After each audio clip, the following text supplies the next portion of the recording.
I think it's safe to say they're going to be the fourth place team in this division. But I think there is a pathway where the Washington Commanders could actually be a wild card team. They're not going to win this division, but I think they could be in the wild card mix. I like a lot of what they've done. Not necessarily like the QB position. People are trying to sell me on Sam Howell. I'm still holding off reservations, but they got damn near everything else. I like Brian Robinson.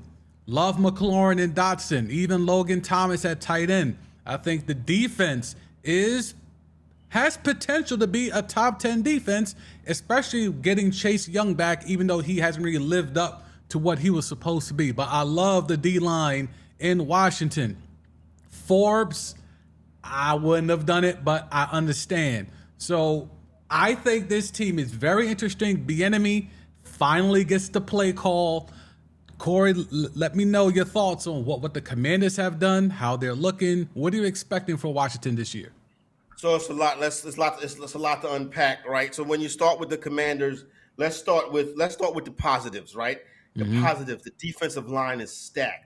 You got Deron Payne, you got Jonathan Allen in that defensive line. You're supposed to have Chase Young, right? The Chase Young experiment might be coming to an end shortly. Chase Young, you are the edge rusher. That means you run, get the inside move quarterback. If you're standing behind the quarterback, like Chase Young is a lot, can't do it. Chase Young had as much sacks as I did when he got hurt a couple years ago. You know what I'm saying? People were talking about he was going to be the defensive player of the year. But Sweat, you know what I'm saying? Really? Allen, Payne, those dudes legit. Dominant three techniques that get in the paint and stop the run. I like Forbes a lot. Ball hawk, young corner who is quietly taking money to be the defensive rookie of the year. His number is starting to come down. A lot of people are in on him. He's a good young player. Kendall Fuller can play as well. So defensively, they're straight. The offensive line is problematic, right? They haven't been able to fix that offensive line. And then obviously, before we get to the quarterback, let's just address the real problem in Washington, right? Ron Rivera has been an NFL coach for 13 years. He's had 3 winning seasons. Everybody talk about how much of a nice man that Ron Rivera is. What about being a winning head football coach? Right. The last time the guy won double-digit games is when Carolina went to the champ. Look at that, 2017. 11 wins in 2017. Outside of that, this guy doesn't win. It's the only times he's had a winning record. That's kind of crazy, bro. That's it. He's only won those couple years in Carolina. Other than that, he's Jeff Fisher. But everybody talks about how he's great. He's a great head coach. Let me tell you how you know he's not a great head coach. When he threw Bieniemy under the bus, he came to the podium and said, "The players told me that Eric Bieniemy is giving them a problem. You the head coach, dog. Why do the players have to come to you? You say, hey, listen, Eric, cut the shit. You know what I'm saying? Our guys don't respond to that. This is what it's going to be. I understand what you're used to doing, but our guys don't respond to that. For the player to have to come to you, for you to go to the media, that means you're not watching what's going on or you don't care. You're supposed to be the head coach. You are not an independent contractor. You know what I'm saying? And then what is Washington really going to be under this new group? This is the same group that is the Philadelphia 76er group. That's an asset management group. That's Joel Embiid, Ben Simmons. You don't have to play. That's not going to fly in the NFL. You know what I'm saying? You got to get the talent on the field. You got to play the players. So it's going to be interesting to see what they do with that group. So that's right there is, so you get the new ownership group in there, fine. Now, what's going to happen with Ron Rivera? That's where we start in Washington. Is Ron Rivera going to step up and be a head coach, or is he going to say, the players told me? I think Sam, if you're the head coach, the players shouldn't have to tell you. And let's go ahead and keep it all the way 100. That was the rep for Bieniemy before he even got there, so he couldn't have been taken by surprise.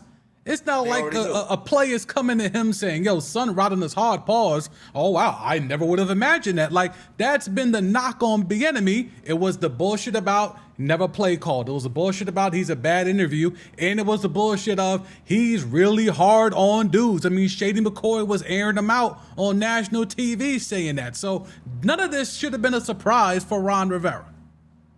No, 100%. So right there, I don't know if somebody put him on that staff or whatever the case was. Is right now it's off to a rough start. And to Bieniemy's credit, he came right and when he addressed the media, he said, "Well, listen, this is what the standard is."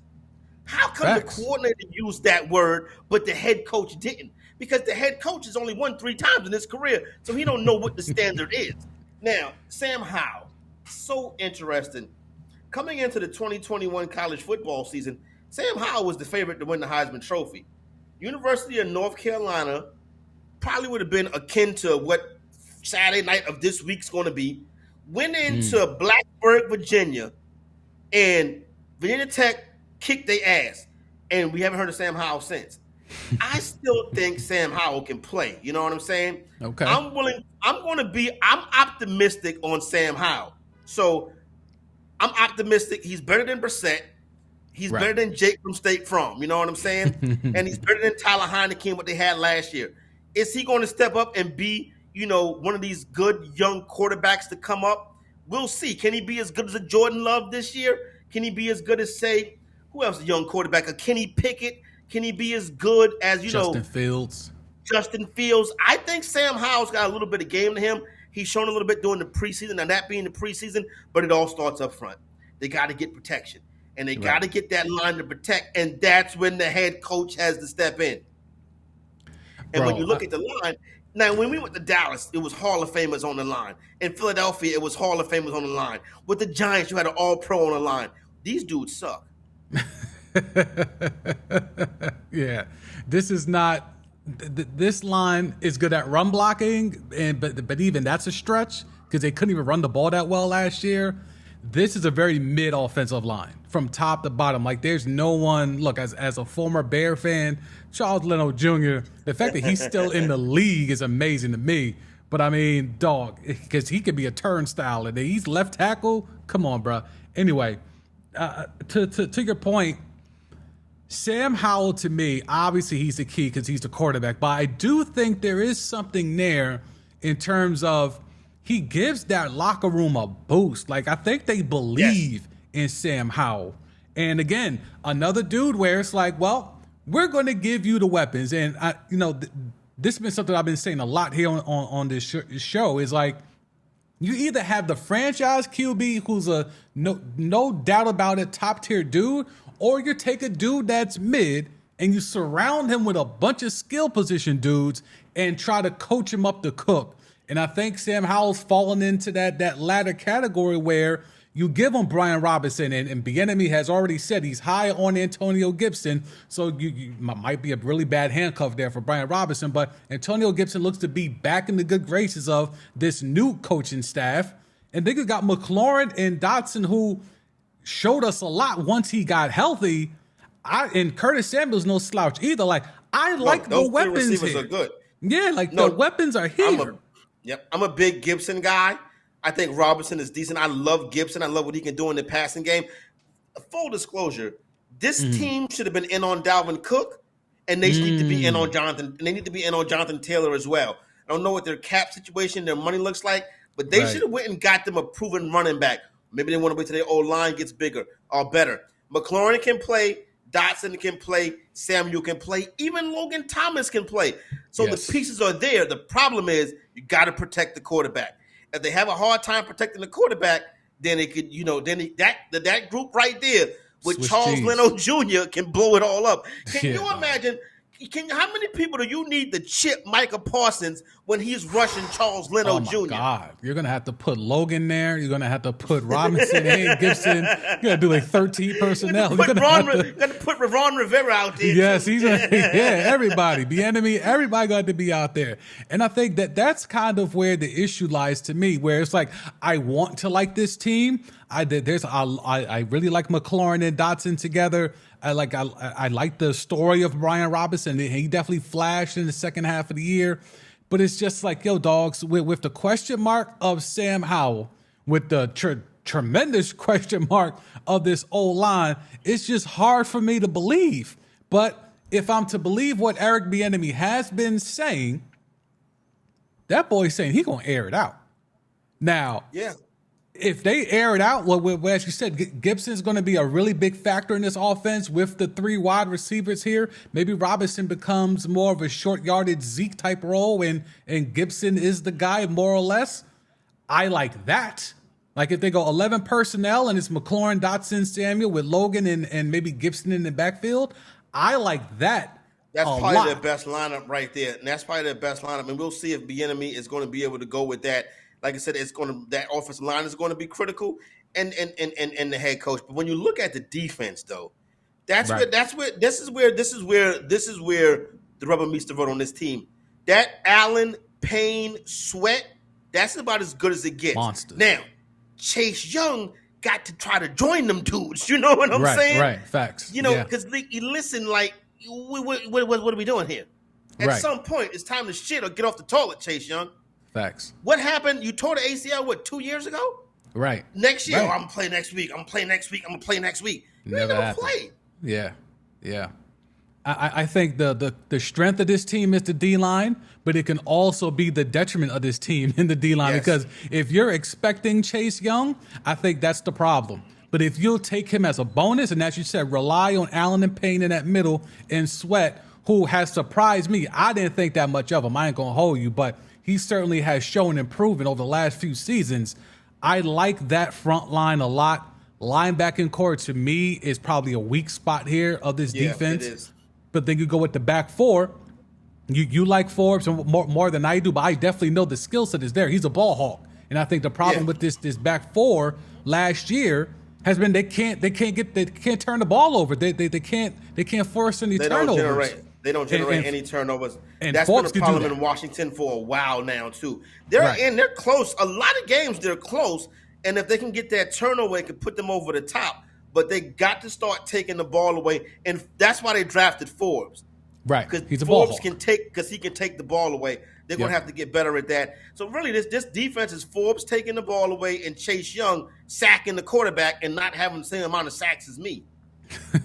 Facts. All right. So let's go ahead and tap in. I can't pressure the passer. You know what I'm saying? So we got the Commanders over under 6.5. Some good juice there on the over. Disrespectful. I take the over. This total is set at 6.5 because they know that the public don't buy Sam Howell. I'm a little bit more optimistic about Sam Howell. Not only would I take the over 6.5, you want something juicy at plus 290. Take the Commanders to make the playoffs. Ooh, I like that. Yeah, at plus 290. Commanders are the 7th wild card team this year. Interesting. Okay. Let's see. There was a stat here. Okay. So talking about the defense, as we said. All right. The Commanders didn't make enough pass plays. They had just 18 takeaways, which was 26. So it goes into what we spoke about. Historically, they have not been able to turn the ball over, and that's why they probably went out there and got Emmanuel Forbes. So what say you in the chat? Over under 6.5 wins for the Washington Commanders. Let me know. Is there anything from a fantasy perspective that you're keeping an eye on for Washington? This is interesting for fantasy, this situation with this backfield. You can get Antonio Gibson as a song in drafts right now. And I think he's the player that I want to target the most. McLaurin is good. Dotson is good. But these guys are better for Washington than they're going to be for your fantasy team. Gotcha. They're those type of players. Like Jahan Dotson, you see his touchdown numbers. That shows you how clutch he is. McLaurin, you can take McLaurin out the game with some good press coverage, but you got to see Curtis Samuel step up. I don't like him enough for fantasy. Like I said, this guy, Chris Rodriguez Jr., has ran well in the preseason, but really for me, it's Antonio Gibson at his price. And if you like those wide receivers, I would like him more in the wide receiver 3 range as opposed to a wide receiver 2. Okay. You know what I'm saying? They could be good pieces to have when the bye weeks start piling up. but ultimately it's Antonio Gibson is really the main dude. And then if you play tight end chicken too long and you get down to Logan Thomas, he may be able to buy right? you. You might be able to buy you a week or two, but you got to figure something out. Now, who do they have as the header? Is that who's number 8 right there? Is that that's Dotson, right? Or is that's Dotson. Okay, yeah, it's Dotson. Yeah. So here's my thing here with Sam Howell, because he's been an interesting guy that in a couple leagues I've seen him taken in about the 8th, 9th round range. Is he a guy that has some sneaky fantasy value?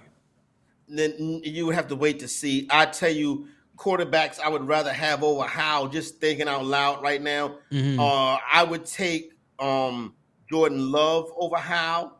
Okay. I'll take Kenny Pickett over Howell. I think Kenny Pickett's going to have a big year this year. I think Pittsburgh is going to rebound nicely this year. Quarterbacks I would take over Howell. Let me pull something up right quick. Pause.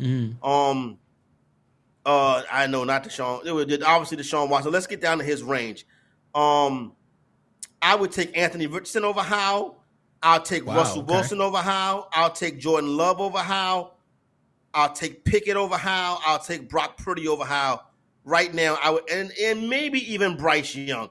But Bryce Young, I worry about Frank Reich, to be honest with you. I hate to get off on another I agree. division. No. But I worry about Frank Reich because I know Bryce Young can play. But so far this preseason, the protection schemes have been terrible. That's Frank Reich's fault right there. If I'm Nick Saban, I'll call him up. Like, listen, don't get this quarterback. Dude only 5'9". Can we not get him killed already? Right. Jesus Christ. Yeah.